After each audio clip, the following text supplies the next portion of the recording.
Hello friends, Tuesday variety rice என்னென்னு பார்க்கலாமா? கோவக்காய் ரைஸ் தான். அதுக்கு நம்ம வந்து ஃபஸ்ட்டு ஒரு அழாக்கு அரிசியை 2 தடவை நல்லா வாஷ் பண்ணிவிட்டு 1/2 மணி நேரம் ஊற வச்சுக்கோங்க. இப்போ ஒரு குக்கரில் கொஞ்சமாக எண்ணெய் சேர்த்துட்டு அதில் கடுகு போட்டுக்கோங்க. நல்லா பொரிஞ்சதுக்கப்புறமா கோவக்காய் வந்து உங்களுக்கு எந்த ஷேப்பில் வேணுமோ அந்த ஷேப்பில் கட் பண்ணி நல்லா ஃப்ரை பண்ணிக்கோங்க. இது கூடவே நம்ம சின்ன வெங்காயம் ஆட் பண்ணிக்கிறோம். அப்படி இல்லைன்னா பெரிய வெங்காயமும் ஆட் பண்ணிக்கலாம்.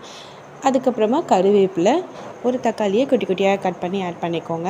1 டேபிள் ஸ்பூன் இஞ்சி பூண்டு பேஸ்ட், அது கூடவே நான் வந்து வீட்டில் அரைச்ச சாம்பார் தூள் வந்து 2 டேபிள் ஸ்பூன் எடுத்துக்கிறேன். அண்ட் தனி மிளகாய் தூள் ஒரு 1/2 டேபிள் ஸ்பூன், 1/2 டேபிள் ஸ்பூன் அளவுக்கு மல்லித்தூள், அதுக்கப்புறமா 1/4 டேபிள் ஸ்பூனுக்கு மஞ்சத்தூள், தேவையான அளவுக்கு உப்பு. இது எல்லாத்தையும் நல்லா மிக்ஸ் பண்ணி விட்டுக்கோங்க. இப்போ நம்ம தண்ணி விட்டுக்கலாம். ஒரு அழாக்கு அரிசிக்கு 3 அழாக்கு தண்ணி விட்டுக்கிறேன்.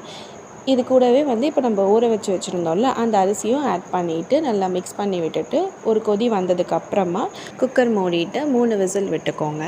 ஸோ 3 விசில் விட்டதுக்கப்புறம் ஸ்டீம் அடங்கினதுக்கப்புறமா நீங்கள் ஓப்பன் பண்ணி பார்த்தீங்கன்னா நம்ம கோவக்காய் ரைஸ் ரெடி ஆகிடுச்சு. ஸோ இதெல்லாம் மிக்ஸ் பண்ணி விட்டுட்டு இது கூட கொஞ்சம் ஃப்ளேவருக்கு கொத்தமல்லியும் குட்டி குட்டியாக கட் பண்ணி ஆட் பண்ணிக்கோங்க. இதே மாதிரி நீங்களும் ட்ரை பண்ணி பார்த்துட்டு கமெண்ட் பண்ணுங்கள், லைக் பண்ணுங்கள், ஷேர் பண்ணுங்கள், சப்ஸ்கிரைப் பண்ணுங்கள். டாடா பாய்.